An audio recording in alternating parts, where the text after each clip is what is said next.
फिर से कीजिए। So good morning students, after so long I am again back with the study platform of Mother Side of Play and Preparatory Point with the math series chapter Exponents and Power. So students, without wasting time, let us study our chapter Exponent and Powers. So students, हम लोग Exponents and Powers chapter के start करते हैं। ये जो class 8 का आपका book का NCERT का चैप्टर नंबर 12 है। तो स्टूडेंट्स, एक्सपोनेंट्स इस चैप्टर में हम लोग पढ़ेंगे कि एक्सपोनेंट क्या होता है, पावर क्या होता है और एक्सपोनेंट पावर का यूज क्या होता है। एक्सपोनेंट पावर का हम पढ़ते हैं तो क्यों पढ़ते हैं, जैसे कि सपोज कीजिए स्टूडेंट कि अर्थ का मास लगभग बहुत बड़ा चीज है, बहुत लार्ज क्वांटिटी है, मतलब कितना लगभग बहुत ज्यादा है, ये 59 कितना अरब में रहता है अर्थ का मास। चाहे किसी चीज का मास वेट बहुत ज्यादा रहता है, चाहे किसी चीज का लेंथ बहुत ज्यादा रहता है, तो उसको आप नंबर में लिखना स्टार्ट कीजिएगा तो आपका ये स्पेस यहाँ से यहाँ तक ले लेगा। तो इसी चीज को कन्वीनियंट आसान बनाने के लिए हम लोग एक्सपोनेंट और पावर का यूज करते हैं, जो किसी नंबर को हम लोग शॉर्ट तरीके से लिख सकते हैं, बहुत आसानी से, बहुत छोटे जगह में। इसी के लिए हम लोग एक्सपोनेंट एंड पावर चैप्टर का यूज करते हैं। सपोज स्टूडेंट्स कि आप 2 multiplied by 2 multiplied by 2 multiplied by 2 4 times लिखते हैं, तो इसको आप कैसे लिखते हैं कि 2 दूनी 4 दूनी 8 दूनी 16, मतलब 4 बार 2 का मल्टीप्लीकेशन है। तो इसको लिखने का तरीका क्या होता है कि 2 है तो 2 का मल्टीप्लाई कितने बार है, 4 बार है, तो 2 के ऊपर 4 हम ऐसे लिख दिए, ठीक है। अगर 3 इंटू 3 रहेगा तो 3 का मल्टीप्लाई कितने बार है, 3 का मल्टीप्लाई 2 बार है, तो 3 का पावर क्या हो गया, 2 हो गया।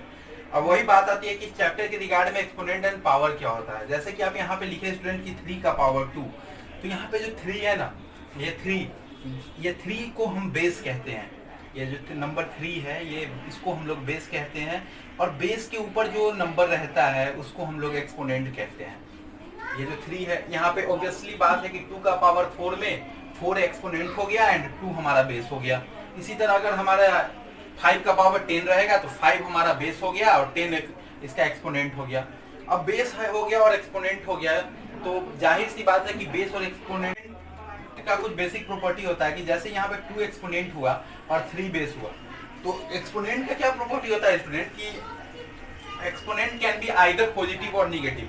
किसी इस पे नेगेटिव, मतलब ये जो ऊपर पावर है या तो ये पॉजिटिव हो सकता है या नेगेटिव हो सकता है, लेकिन बेस के साथ एक खास बात है कि बेस हमेशा पॉजिटिव होता है, वो नेवर बी नेगेटिव। जैसे कि आप देखिए, आपको कभी कभी बुक में लिखा हुआ दिखता भी होगा 3 का पावर -2, तो मतलब इस पे क्या है कि पावर -2 है, पावर -2 है, तो मतलब इसका एक्सपोनेंट या पॉजिटिव भी, आप ये भी देखते होंगे लिखा हुआ और ये भी देखते होंगे लिखा हुआ।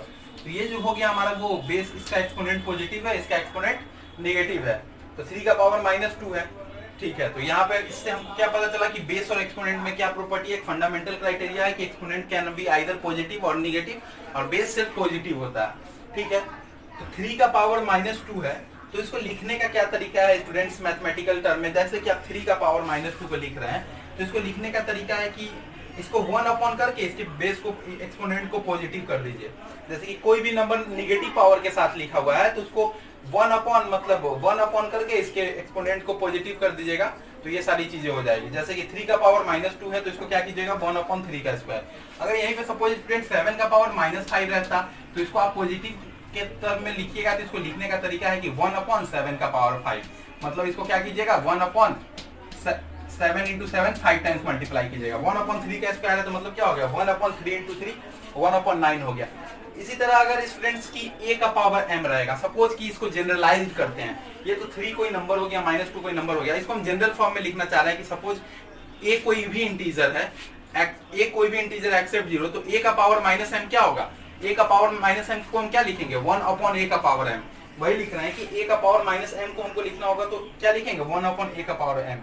यहाँ पे बस a के साथ एक क्राइटेरिया क्या होगा कि a कभी भी 0 नहीं हो सकता। अगर a 0 हो जाता है तो शायद आपको लोगों को पता होगा कि डिनोमिनेटर में हम लोग पढ़ते हैं कि कभी भी 0 नहीं आना चाहिए। अगर डिनोमिनेटर में 0 आता है तो वो क्वांटिटी नॉट डिफाइंड होती है।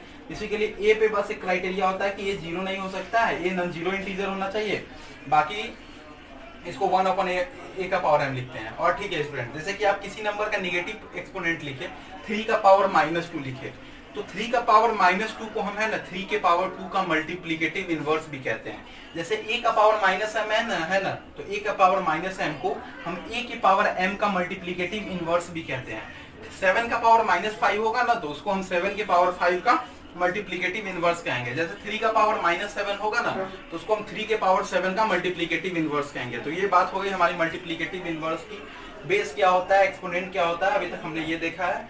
और इसका एक्सपोनेंट और पावर्स का कुछ बेसिक प्रॉपर्टीज है, वो प्रॉपर्टीज के बारे में अभी हम आगे पढ़ेंगे कि उसका मल्टीप्लीकेशन में क्या प्रॉपर्टी होता है, डिवीजन के रिगार्डिंग क्या प्रॉपर्टी होता है, सब्सट्रैक्शन के रिगार्डिंग क्या प्रॉपर्टी होता है। तो वो सारी प्रॉपर्टीज को हम एक एक करके अभी देखेंगे। सो स्टूडेंट्स, अब इसका बेसिक कुछ प्रॉपर्टीज है एक्सपोनेंट एंड पावर का।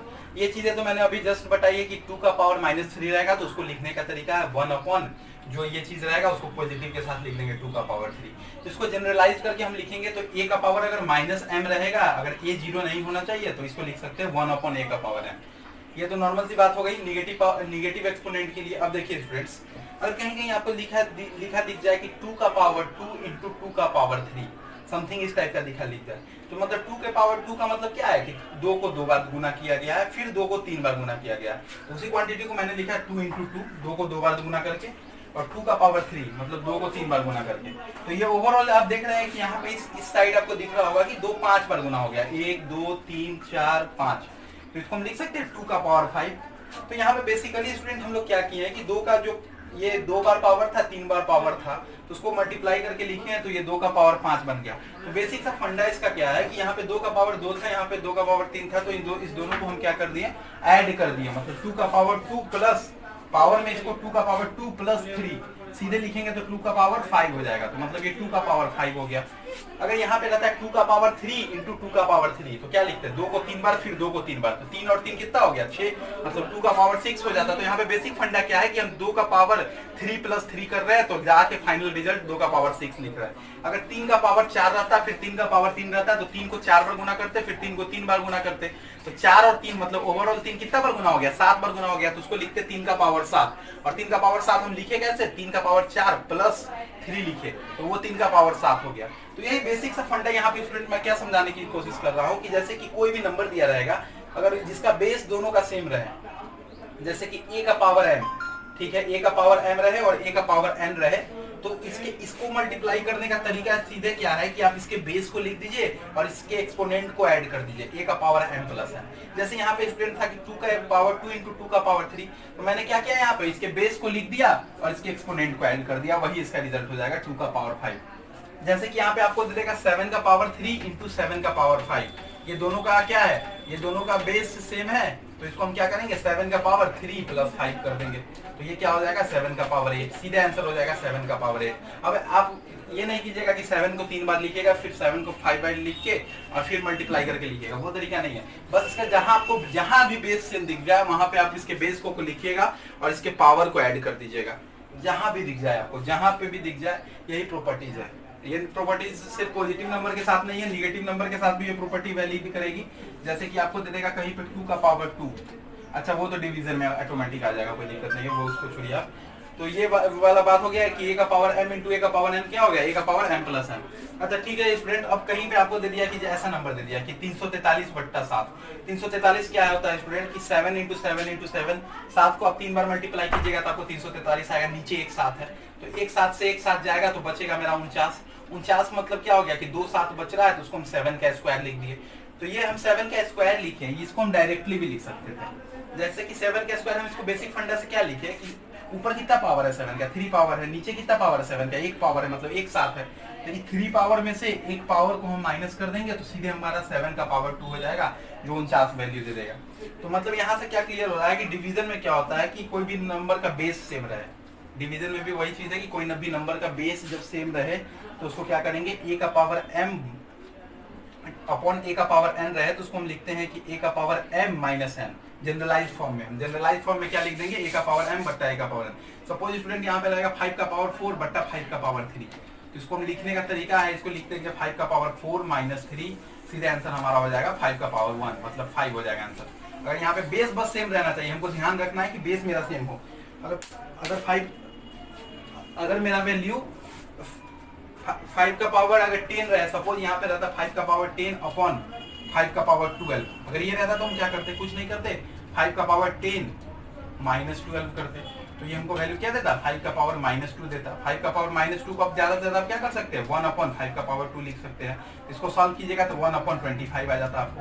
तो ये लिखने का मेरा तरीका है कि डिवीजन में क्या होता है, पावर घटता है, मल्टीप्लीकेशन में अगर बेस सेम रहे तो पावर ऐड होता है, और सीधे अगर माइनस रहे एक्सपोनेंट तो सीधे 1/समथिंग करके लिख देना है। तो ये इसकी तीन प्रॉपर्टीज हुई। आगे 2-4 प्रॉपर्टीज हम और देखेंगे, उसके बाद इसके हम एक्सरसाइज पे आएंगे। So students, moving towards our next properties, suppose a number given on the base a and power raised m and whole power raised n, then this property is equal to a raised to the power mn। मतलब students क्या कह रहे हैं कि अगर किसी number पे power रहे और उस पूरे पे पावर अगर फिर से रहे तो उसका क्या होता है कि पावर मल्टीप्लाई हो जाता है। जैसे कि 2 का पावर 3 और उस पे अगर होल पावर 4 रहेगा तो इसका प्रॉपर्टी क्या होता है कि 2 का पावर 3 × 4 हो जाएगा, 2 का पावर 12 हो जाएगा।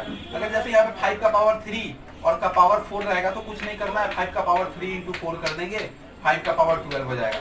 अगर यहाँ पे 2 का पावर 3 का पावर 5 रहेगा तो कुछ नहीं करेंगे, 2 का पावर 3 × 5 करेंगे तो ये 2 का पावर 15 हो जाएगा। ये प्रॉपर्टी है सॉल्व करने की, ये एक प्रॉपर्टी ये भी होती है स्टूडेंट्स। और आगे का प्रॉपर्टीज क्या होता है कि अभी तक हम देख रहे थे कि बेस सेम रहे और पावर डिफरेंट रहे तो हम क्या करते थे कि पावर को ऐड कर देते थे। अब यहाँ पे क्या है स्टूडेंट्स की एक्सपोनेंट इसका सेम है, मतलब पावर इसका सेम है और इसका बेस अलग अलग है। जैसे कि a का पावर m × b का पावर m, इस पे ऊपर वाला क्वांटिटी सेम है, नीचे वाला डिफरेंट है।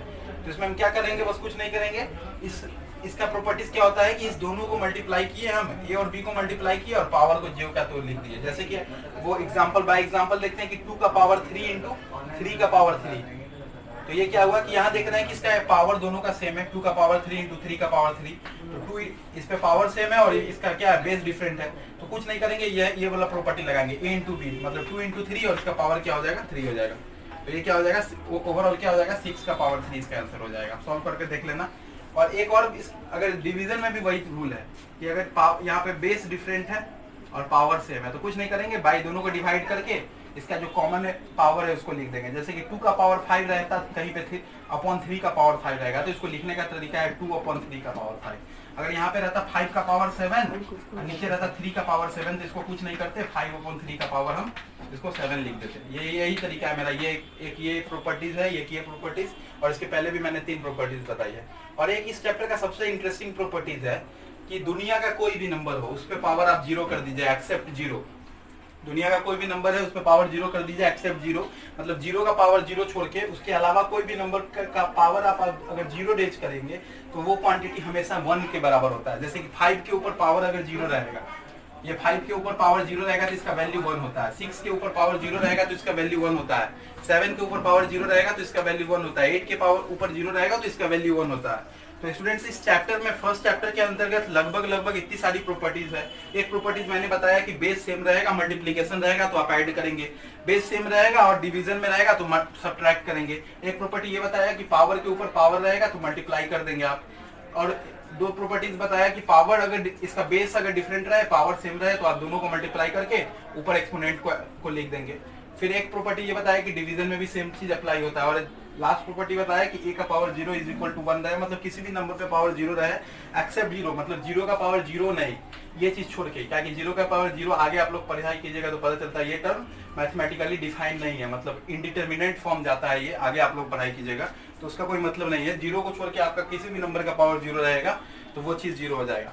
अब स्टूडेंट आप लोग अपने एक्सरसाइज बना सकते हैं। एक्सरसाइज का बहुत सिंपल क्वेश्चन दिया हुआ है, जैसे कि आपके एग्जांपल में दिया हुआ है कि 1/3 का पावर -2 को आप कैसे लिख सकते हैं।